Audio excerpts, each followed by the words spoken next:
Look at yourself in a mirror in the evening and wonder if you disappoint the person you were at 18, right before people get corrupted by life. Let him or her be the only judge. Not your reputation, not your wealth, not your standing in a community, not the decorations on your lapel. If you do not feel ashamed, then you are successful. So success requires absence of fragility. I've seen billionaires terrified of journalists, wealthy people who felt crushed because their brother-in-law got very rich, academics with Nobel who were scared of comments on the web. The higher you go, the worse the fall. For almost all people I've met, external, not internal success came with an increase in fragility. We've all been sold a lie about success. Society tells us it's about money, status, reputation, and recognition. Get the job title, build the empire, collect the awards, stack the credentials. Everyone's chasing the same definitions handed down by a world obsessed with appearances. But there's a problem with this version of success. It makes people fragile. Billionaires are terrified of journalists. Wealthy people are crushed because their brother-in-law got richer. Former officials, addicted to attention, feel discarded the moment they lose their position. The higher-ups climb using external measures, the more insecure they become. Something doesn't add up here. We may have been measuring success completely wrong. Nassim Taleb, the author and philosopher known for challenging conventional thinking, has a radically different answer. To him, real success has nothing to do with what the world thinks.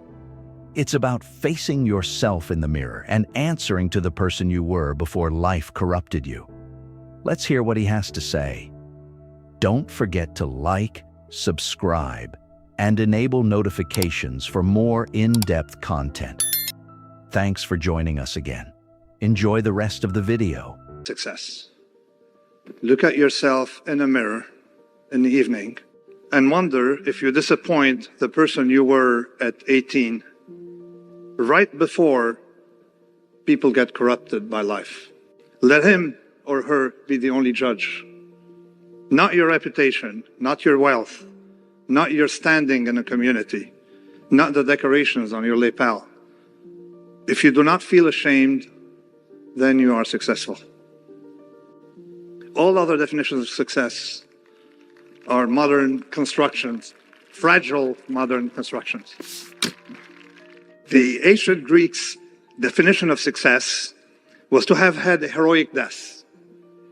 But as we live in a less martial society, we can adapt our definition of success as having taken a heroic route for the benefits of the collective, as narrowly or broadly defined as you want, so long as it's someone else.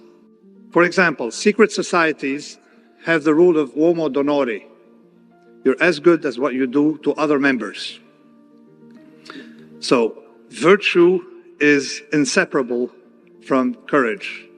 So you had to take some risks, personal, financial, whatever, for the sake of others. That's success. That's honor.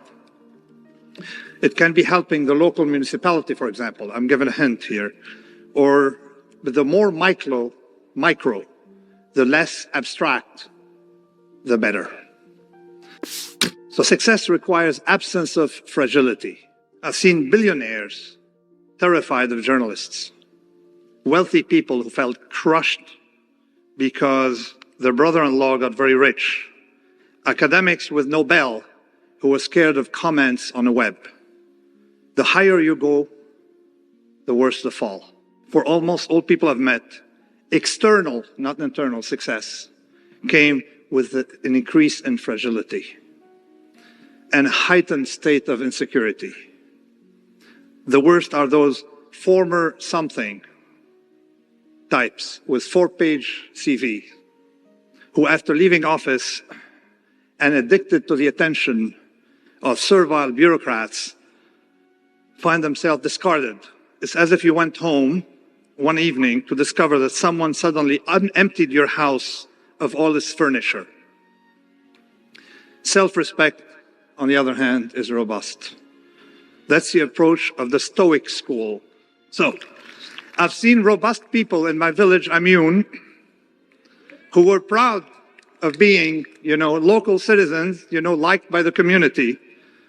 They wake up happy and go to bed happy.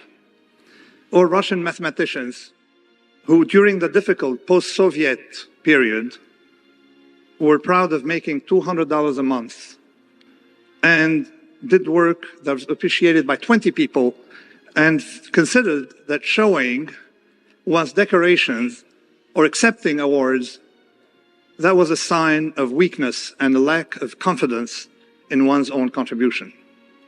And believe it or not, some wealthy people are robust, but you just don't hear about them because they're not socialized. Not Veuve Clicquot. Do not read newspapers. Do not follow the news in any way or form. To be convinced, go to the library and try to read last year's newspaper. Okay, and that'll convince you. Second thing, if something is nonsense, you say it and you say it out loud. You'll be harmed a little bit, but it'll be anti-fragile. In the long run, people who need to trust you will trust you. When I was still an obscure author, I walked out of a studio, Bloomberg Radio, because the interviewers they were saying nonsense. So I just walked out. People told me, you'll never have any coverage by Bloomberg ever again. I said, okay. 2 years later, they had a cover story on me. Okay. So if you see nonsense, say it and say it loud. Treat the doorman with a lot of respect. Okay, more than if you were the boss. The boss can go down, not the doorman. If something is boring, avoid it. Except, of course, taxes and visits to your mother-in-law. Okay, other than these, avoid everything boring. Now, what was the idea of Hammurabi's Code? It was not eye for eye. Eye for eye, limiting damages, and making things balanced. No. Taleb's definition of success is simple, but brutal. Look at yourself in the mirror each evening and ask one question. Would the person you were at 18 be disappointed in who you've become? That person, before life corrupted them, before compromises and justifications took over. Let that younger version be your only judge, not your wealth, not your community standing, not the decorations on your chest. If you don't feel ashamed of facing that reflection, you're successful. Everything else is fragile, modern construction. The ancient Greeks measured success by heroic death. Today, Taleb says, it's about taking heroic routes for others, accepting personal risk for collective benefit. The idea of Hammurabi's Code, it was not eye for eye. Eye for eye, limiting damages, and making things balanced. No. It was that you cannot walk away from risks you've created for others. You should own your risks. That's the idea of Hammurabi's Code. You cannot have civilized society unless those who create risks aren't also bearers of that risk. But let's first look at it from a moral standpoint, okay? You've heard of the golden rule, do unto others what you want them to do to you, which in fact, I find a little intrusive because, say, I like raw Lebanese meat, Lebanese kibbeh. I'm not going to force you to eat it, all right? So there's actually, and say I'm a bureaucrat and like this kind of stuff. I'm not going to force you. There's a much more robust silver rule. Don't do to others what you don't want them to do to you. And effectively, you can't have civilization without the silver rule. People ask me, what should I be doing? Okay, I'm 20 and, I want to go somewhere. Start a business. Take risks now. Because everybody wants to work for a GMO to improve the world. And you end up like the UN offices, manufacturing problems. So you hire more staff who fly business class and have an apartment in Geneva, that kind of stuff. Start a business, because we're tired of people who want to work for NGOs, okay? Start a business, create jobs for others, okay? And do not rent seek. Do not be in rent seeking. have some skin in the game.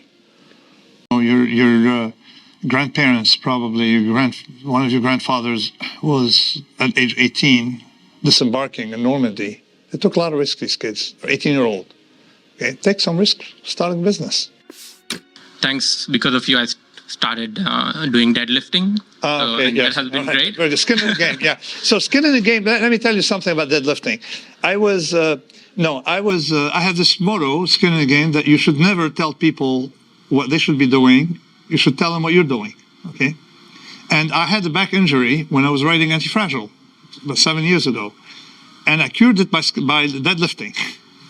So, and then I started discovering the value of intense heavy weight on humans, like the bone, stuff like that. And the reason I talk about my own deadlifting is only to say that I have skin in the game. I'm telling you, I have the injuries of a deadlifter. I'm telling you, so I bear the risk of my advice.